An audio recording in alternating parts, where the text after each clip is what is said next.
Good morning students. मैं अविनाश कुमार आचार्य एक बार फिर आप लोगों के साथ पीटीईटी की क्लास नंबर 8 जिसमें टॉपिक रहेगा आज संज्ञा। सबसे पहले बात करें विकारी शब्द। विकार का या परिवर्तन के आधार पर शब्द के प्रकार। तो विकार वे शब्द जिनमें लिंग, वचन, कारक और काल आदि के आधार पर परिवर्तन हो जाता है, विकारी शब्द कहलाते हैं। विकारी शब्द 4 प्रकार के होते हैं: संज्ञा, सर्वनाम, विशेषण, क्रिया। अविकारी या अव्यय शब्द की बात करें, वे शब्द जिनमें लिंग, वचन, कारक, काल आदि के आधार पर परिवर्तन नहीं होता है, अविकारी शब्द कहलाते हैं। जैसे क्रिया विशेषण, संबंध बोधक, समुच्चय बोधक, विस्मयादि बोधक, निपात। संज्ञा की बात करें तो संज्ञा का मीन्स होता है नाम।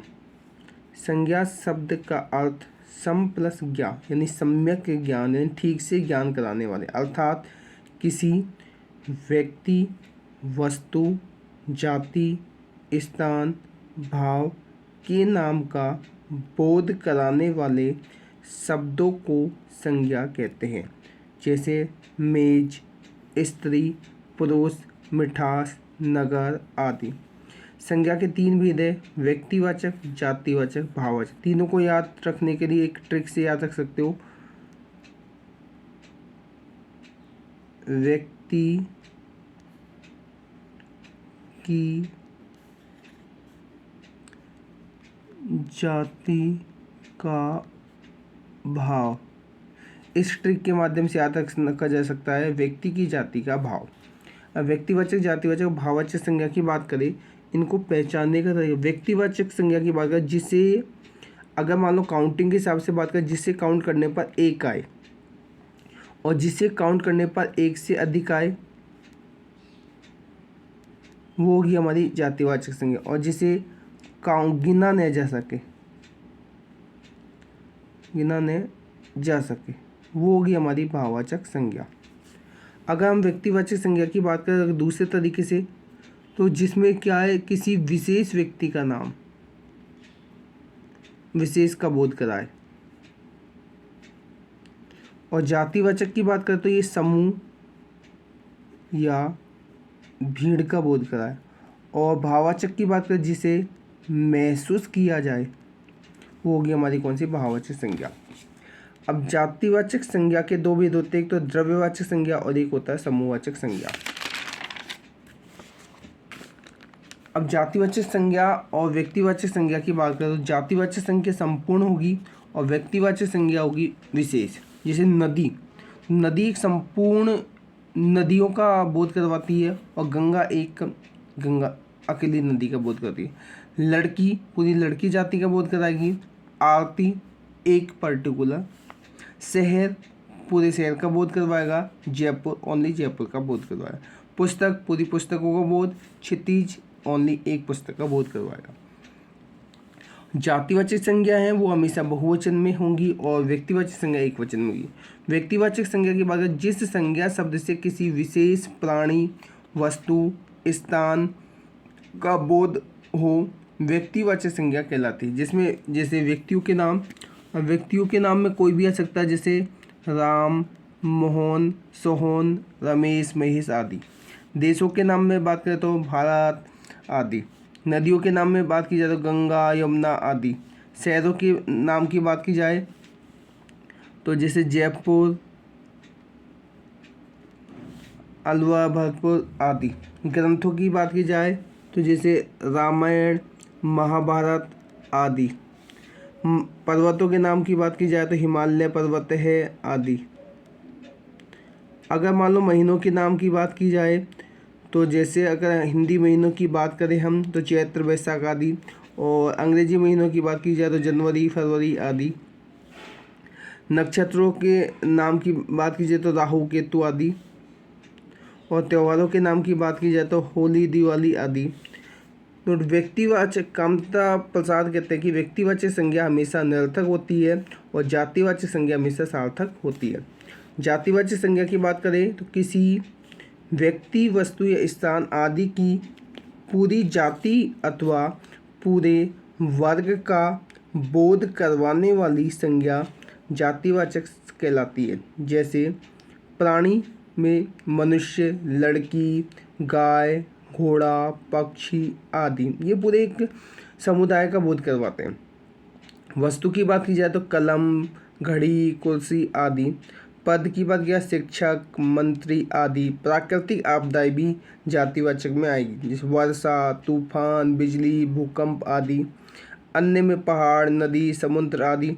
जातिवाचक संज्ञा के भेद, एक तो द्रव्यवाचक संज्ञा या पदार्थवाचक संज्ञा। इस संज्ञा से उस द्रव्य या पदार्थ का बोध होता है जिसे हम प्राय नाप, माप या तोल सकते हैं, जिसे गिना न जा सके।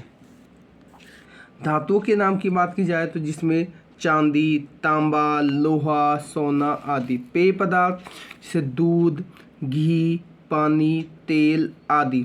पदार्थ की बात करें तो शक्कर, चावल, गेहूं आदि। नोट द्रव्यवाचक संज्ञा सदैव एक वचन में प्रयुक्त होती है, यह संज्ञा अगणनीय होती है। समूहवाचक संज्ञा या समुदायवाचक संज्ञा की बात की जाए, इस संज्ञा से एक ही जाति के प्राणियों या वस्तुओं के वर्ग का बोध होता है, जैसे झुंड, दल, सभा, सेना, परिवार, मंडल आदि। नोट सदैव एक वचन में प्रयोग का समूह का बोध करवाए।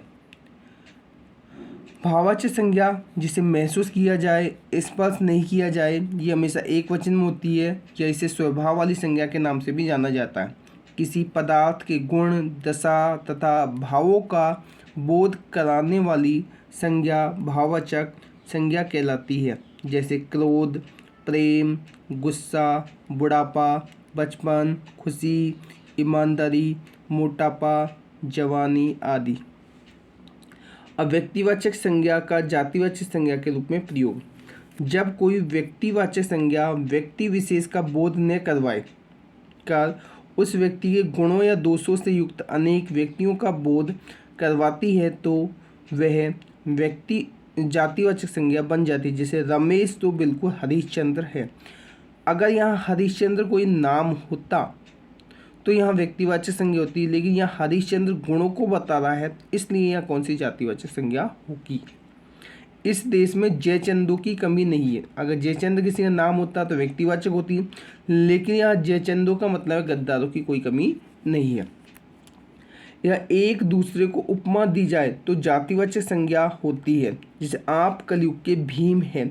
अब यह भीम उपमा दी गई है, या पर्टिकुलर अगर किसी का नाम होता तो हमारी व्यक्तिवाचक होती, लेकिन भीम उपमा दी गई है तो कौन सी जातिवाचक। नेताजी के बलिदान से अनेक सुभाष पैदा हुए। अगर सुभाष की बात की जाए तो अगर किसी का नाम होता तो व्यक्तिवाचक होती, लेकिन यहाँ उपमा दी गई इसलिए कौन सी होगी हमारी जातिवाचक संज्ञा।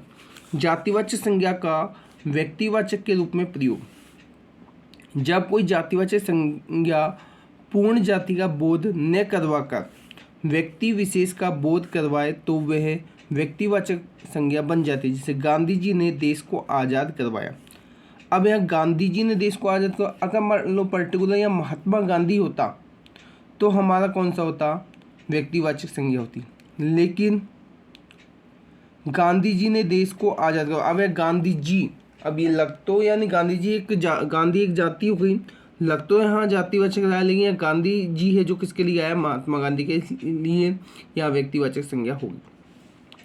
अब गोस्वामी जी ने रामचरितमानस की रचना की। अब गोस्वामी क्या हुई, जाति हो गई, जैसे कोई भी हो सकता है, अजय गोस्वामी इसने रामचरित, लेकिन यहाँ गोस्वामी का तात्पर्य किससे लिया गया है, जो तुलसीदास से लिया गया है। भाववाचक संज्ञा का जातिवाचक संज्ञा के रूप में प्रयोग की बात करें, जब भाववाचक संज्ञा बहुवचन में प्रयुक्त होती है तो वह जातिवाचक बन जाती है। जैसे सच्ची प्रार्थनाएं कभी व्यर्थ नहीं जाती। जैसे या प्रार्थना शब्द की बात करें तो इससे क्या बना, बहुवचन में प्रार्थनाएं। नोट, किसी भी संज्ञा को जब बहुवचन में परिवर्तित किया जाता है तो वह जातिवाचक रूप लेती है। भाववाचक संज्ञाओं का निर्माण, जातिवाचक संज्ञा से, जैसे किशोर से कैशोरी है, ठग से ठगी, युवक से यौवन, पशु से पशुत्व, नेता से नेतृत्व आदि। सर्वनामों से अपना से अपनत्व, मेरा से मेरापन या ममत्व ही हो सकता है, मम से, सर्व से सर्वस्व आदि। विशेषण से अकेला से अकेलापन, अच्छा से अच्छाई, काला से कालीमा आदि। क्रियापद से उबालना से उबाल, घबराना से घबराहट आदि। अव्यय की बात करें, तेज से तेजी, शीघ्र से शीघ्रता, दूर से दूरी आदि। इस तरीके से और भी टॉपिक्स पढ़ने के लिए इस चैनल को लाइक, शेयर और सब्सक्राइब जरूर करें।